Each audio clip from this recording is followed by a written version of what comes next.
बुरे मित्रों की संगति ना करे, न अधम पुरुषों की संगति करे, कल्याण मित्रों की संगति करे और उत्तम पुरुषों की संगति करे। कल्याण मित्र बुद्ध का अपना शब्द है, बड़ा प्यारा शब्द है। कल्याण मित्र ही मित्र है। कल्याण मित्र का अर्थ है जो तुम्हारे कल्याण की आकांक्षा से भरा है, जिसकी प्रार्थनाएं तुम्हारे कल्याण की आकांक्षा से भरी, जिसका तुमसे कुछ और स्वार्थ नहीं, जो तुम्हें खुश देखना चाहेगा, जो तुम्हें गीत गाता देखना चाहेगा, जो तुम्हें खुश देख के अनंत गुना खुश हो लेगा। कल्याण मित्र का अर्थ है तुम्हारे कल्याण में जिसका आनंद है और तुम्हारा किसी तरह का उपयोग साधन की तरह करने की जिसकी कोई आकांक्षा नहीं। कल्याण मित्र की तलाश करीब करीब गुरु की तलाश है, क्योंकि तुम्हारे कल्याण की कामना वही कर सकता है जो अपने कल्याण को उपलब्ध हुआ हो। तुम्हें ऊपर ले जाने की आकांक्षा वही कर सकता है जो ऊपर पहुंचा हो। जिसने पहाड़ के शिखरों पर घर बनाया हो वही तुम्हें तुम्हारी घाटियों के अंधेरे से बाहर ला सकेगा। जिसने रोशनी जानी हो, जो परमात्मा में क्षण भर जिया हो, जिसने परमात्मा का स्वाद लिया हो, क्योंकि तभी,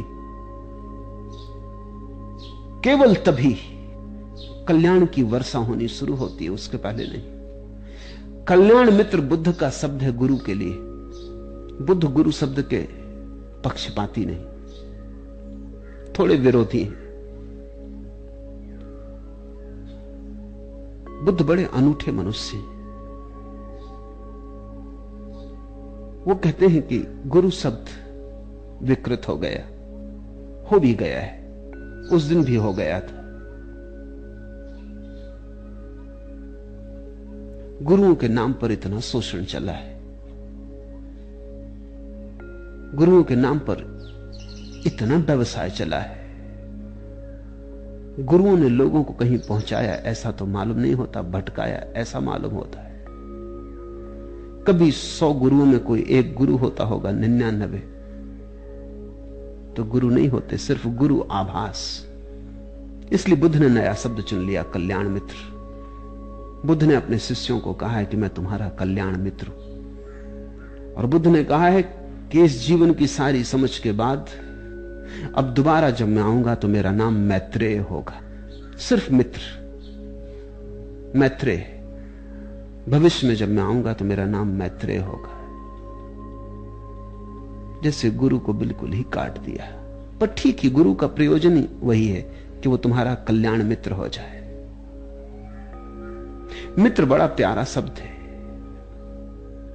और बुद्ध ने उसे बड़ी महिमा दी थी। कल्याण शब्द साथ जोड़कर जैसे लोहे के साथ पारस जोड़ दिया, सब सोना हो गया।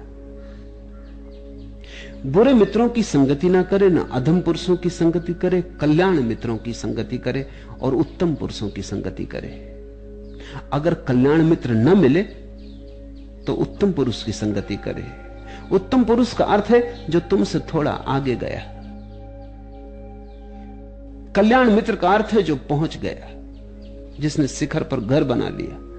उत्तम पुरुष का अर्थ है जो मार्ग पर है लेकिन तुमसे आगे है, तुमसे श्रेष्ठतर है, तुमसे सुंदरतर है। उत्तम पुरुष का अर्थ है साधु। उत्तम पुरुष का अर्थ है थोड़ा तुमसे आगे, कम से कम उतना तो तुम्हें ले जा सकता है, कम से कम उतना तो तुम्हें खींच ले सकता है। 4 कदम सही, लेकिन 4 कदम भी क्या कम है। 4 कदम बढ़ के और आगे तुम्हें उत्तम पुरुष दिखाई पड़ने लगेंगे। उत्तम पुरुषों के साथ रहते रहते ही तुम्हें कल्याण मित्र की पहचान आएगी। उत्तम पुरुषों के साथ रमते रमते ही तुम्हारी आंखें शिखर की तरफ उठनी शुरू होंगी। ऊंचाई की तरफ जाने वाले लोग ऊंचाई की तरफ दृष्टि करने लगते हैं, नीचाई की तरफ जाने वाले लोग नीचाई की तरफ दृष्टि रखते हैं। तुम्हारी दृष्टि वहीं हो जाती है जहां तुम जाना चाहते हो। उत्तम पुरुषों की, कल्याण मित्रों की संगति करे, बड़े परिणाम होते हैं अगर उत्तम पुरुषों का संग साथ मिल जाए। क्योंकि जीवन का एक बुनियादी नियम समझ लेना जरूरी है। तुम अकेले पैदा नहीं हुए, तुम समाज में पैदा हुए। तुमने पहली भी श्वास ली थी तो समाज में ली थी। अकेले तो शायद तुम बच ही ना सकते। मनुष्य का बच्चा बच नहीं सकता अकेला। मां ना हो, पिता ना हो, परिवार ना हो तो बच्चे के बचने की कोई उम्मीद नहीं, कोई आशा नहीं। समाज चारों तरफ, परिजनों का परिवार, उनके बीच ही तुमने पहली सांस ली।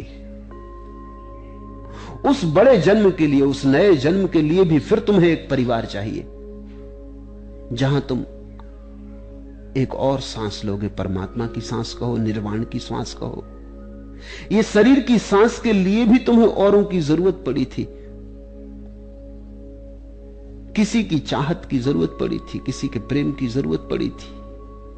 अकेले तुम न बच पाते। आदमी प्रेम में जन्मता है और इसलिए जिसके जीवन में प्रेम नहीं वो आदमी अभी जन्मा ही नहीं।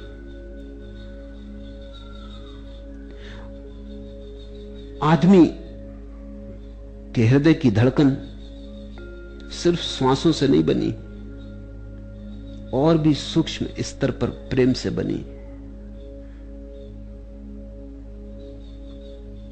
उत्तम पुरुषों के साथ का अर्थ है एक नया परिवार। ऐसा ही एक परिवार बनाने की यहां कोशिश चल रही। मुझसे लोग पूछते हैं गेरुआ वस्त्र क्यों? मैं कहता हूं परिवार का प्रतीक, ताकि तुम पहचाने जा सको कि मुझसे संबंधित हो, मेरे परिवार के हो। एक कोशिश चल रही है एक परिवार बन जाए, ताकि उसमें जो नए लोग आए उनके लिए उत्तम पुरुषों का साथ मिल सके, उन्हें तलाशने न जाना पड़े। नए जन्म के लिए अगर बहुत से लोगों का समूह किसी यात्रा पे जा रहा हो तो सुगमता हो जाती। इसलिए तो लोग तीर्थ यात्रा पर समूह बना के जाते। अकेले कठिन हो जाता है, संग साथ सरल हो जाता है। गए दिन की तन्हा था मैं अंजुमन में, यहां अब मेरे राजदा और भी है। वो समय गया जैसे ही तुम्हें संग साथ मिल जाता है उत्तम पुरुषों का। गए दिन की तन्हा था मैं अंजुमन में, अकेला था,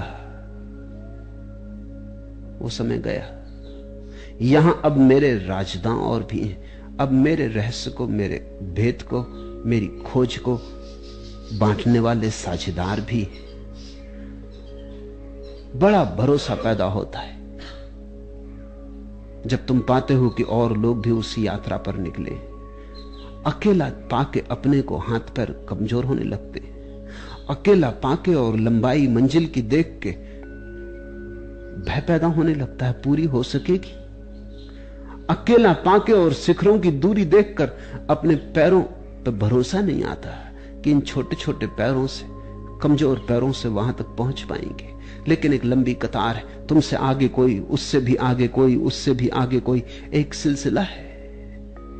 तब हजारों मील की यात्रा भी सुगम हो जाती, क्योंकि तुम्हें हमेशा कोई ना कोई आगे है। उतना तो साफ है कि लोग पहुंच गए, हम भी पहुंच सकते। जो एक मनुष्य के लिए संभव है वो दूसरे के लिए संभव हो जाता है। अगर परमात्मा एक आदमी को भी मिला है तो करोड़ों लोगों के हृदयों में श्रद्धा पैदा हो जाती कि मिल सकता है। अगर समाधि को एक ने भी पाया है तो हजारों दिल धड़कने लगते हैं आशा से। अब निराश होने की कोई बात नहीं। उनकी तलाश करना, कल्याण मित्रों की, सद्गुरुओं की, जो तुम्हारे जीवन की अंतर्दशा को बदलने में संगी साथी हो जाते। बदलते तो तुम ही हो, लेकिन उनकी मौजूदगी में भरोसा आ जाता है। जैसे मां बैठी हो तो छोटा बच्चा चलने की कोशिश करता है, सुगमता से, डरता नहीं। देख लेता है लौट लौट के कि मां बैठी, कोई फिक्र नहीं, गिरेगा भी तो भी उठा लिया जाएगा। कोई हाथ फैले हुए हैं पास, किसी के प्रेम ने साया दिया है, कोई छाया चारों तरफ से घेरे हुए है, तो दूर दूर जाने की कोशिश भी करता है, आंगन के पार निकल जाता है। लौट लौट के देखता रहता, देखा बच्चे को, लौट के देख लेता है कि मां है या नहीं। एक चोरी छिपे नजर डाल लेता, अगर मां हट गई रुक जाता है, वापस लौटने लगता है। तब आंगन के बाहर जाना खतरनाक है। तुमने देखा छोटा बच्चा गिर जाए तो पहले देखता है कि मां है या आसपास नहीं। अगर मां हो तो रोता है, अगर मां हो तो नहीं रोता।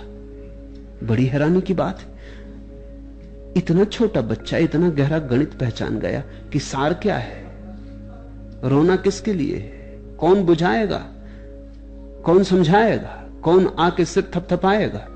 यहां कोई भी नहीं। इतनी भी आशा रखनी फिजूल है कि आंसू बहाओ। उठ के कपड़े झाड़ के, छोटा बच्चा चोट से नहीं रोता, प्रेम के भरोसे से रोता है। चोट काफी नहीं है रुलाने को। अगर कोई सहानुभूति मिलने की संभावना ही ना हो तो क्या सार। जैसे ही तुम अंतर जगत के आकाश में यात्रा करते हो, फिर छोटे बच्चे हो गए। फिर कोई चाहिए जिसकी हिम्मत के साथ तुम बढ़ सको, जो तुमसे कभी कह सके बढ़ा दी इतना कहकर समाने परवानों की हिम्मत है जलना काम उनका, जो हैं दिल वाले जिगर वाले। इतनी बात भी कोई कह दे, समा इतना ही कह दे, तो परवाने की हिम्मत जलने की हो जाती है। जलना काम उनका, जो हैं दिल वाले जिगर वाले। कोई तुम्हारी पीठ ठोंक दे, कोई कहे कि ठीक शाबाश, कोई कहे कि पहचान ली तुम्हारे पैर में ताकत है, पहुंच जाओगे। कोई कहे कि इन्हीं घड़ियों से हम भी गुजरे थे, वे घड़ियां गुजर गईं, कठिन थे दिन, तुम्हारे भी गुजर जाएंगे। एक आस्था पैदा होती, एक अनूठा बल पैदा होता है, किसी अनजाने मार्ग से शक्ति के स्रोत खुल जाते। वे हैं अमीर निजामे जहां बनाते हैं, मैं हूं फकीर मिजाजे जहां बदलता हूं। नेता और गुरु का फर्क समझ लेना। नेता है वो जो समाज की परिस्थितियां, देश की परिस्थितियां बदलने में लगा रहता। वे हैं अमीर निजामे जहां बनाते, मैं हूं फकीर मिजाजे जहां बदलता हूं। और सदगुरु है वह जो तुम्हारे भीतर का मिजाज, बाहर का निजाम नहीं, भीतर का मिजाज, बाहर की परिस्थिति नहीं, भीतर की मनस्थिति बदलता है। कल्याण मित्र वही है जो तुम्हारे भीतर की मनस्थिति को बदलने में सहयोगी हो जाता है। और यह तभी संभव है जब वो तुमसे ऊपर हो, उत्तम पुरुष हो। यह तभी संभव है जब वो तुमसे आगे गया हो। जो तुमसे आगे नहीं गया है वो तुम्हें कहीं ले जा ना सकेगा। आगे ले जाने की बातें भी करे तो तुम्हें नीचे ले जाएगा। इसलिए सजग रहना, क्योंकि आगे ले जाने की बातें करने वाले बहुत लोग मिलेंगे। लेकिन ध्यान रखना कि आगे तुम जा रहे हो, चलना संग साथ उनके, क्योंकि और कोई परीक्षा भी नहीं है। लेकिन कसौटी करते रहना, शांत हो रहे हो पहले से, मौन हो रहे हो पहले से, जीवन में उत्सव की किरण आ रही, अंधेरा थोड़ा कम मालूम पड़ता है पहले से, दिए की लौ थोड़ी स्थिर होती मालूम होती है पहले से, प्रेम बढ़ रहा है, जीवन में थोड़ी गुनगुनाहट आ रही, गा सकते हो, नाच सकते हो। अगर ये बढ़ती हो रही हो, उत्सव की बढ़ती हो रही हो, तो समझना कि आगे जा रहे हो। अगर जीवन में उदासी बढ़ रही हो, विपन्नता आ रही हो, धीरे धीरे जीवन एक अंधेरी रात की तरह मालूम पड़ रहा हो, तो भाग खड़े होना। मैं बहुतों को वहां उलझे देखता हूं, इसलिए कह रहा हूं, धर्म के नाम पे उदासी बढ़ाई जाती। परमात्मा अगर कुछ है तो उत्सव है। चारों तरफ देखो, फूलों में, वृक्षों में, आकाशों में, परमात्मा अगर कुछ है तो उत्सव है, सतत उत्सव है, महोत्सव है। एक क्षण को भी उत्सव ठहरता नहीं। ये नाच चलता ही रहता, ये झरने बहते ही रहते, ये फूल खिलते ही रहते। जरा गौर से देखो, कहीं तुम्हें उदासी दिखाई पड़ती है, कहीं तुम्हें उदासीनता दिखाई पड़ती है।